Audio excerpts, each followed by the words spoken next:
In what is a constantly repeated event throughout every country occupied by America, a U.S. soldier is accused of abducting and raping a teenage girl.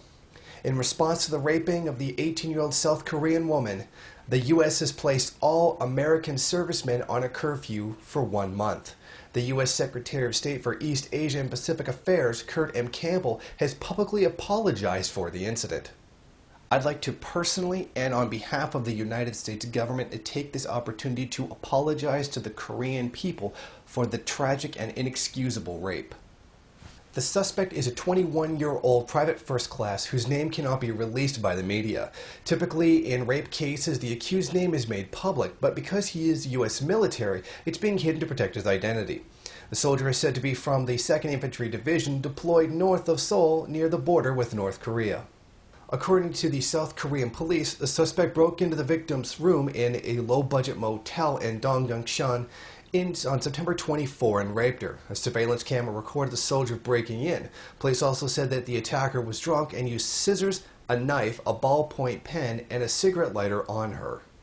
The public reaction to the incident has been fierce. Public groups and lawmakers have demanded for a long time better police powers for investigating the crimes of U.S. soldiers in Korea.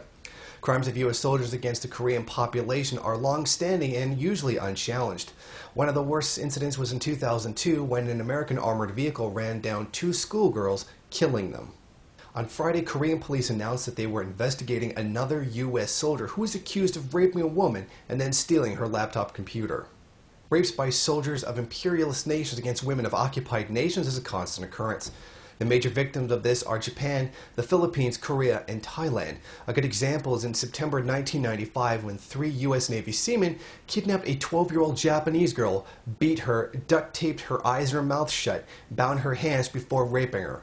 All 3 soldiers were prosecuted.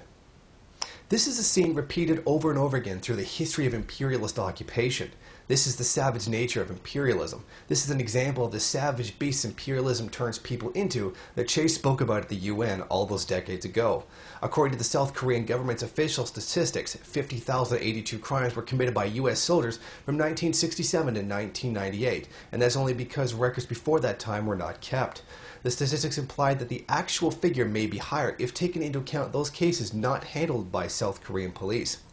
Based on the statistics, the total number of crimes committed by U.S. soldiers since September 8, 1945, when they were first stationed in Korea, is estimated to be around 100,000. This is why there is such a strong movement to remove U.S. imperialism from South Korea and the rest of the world.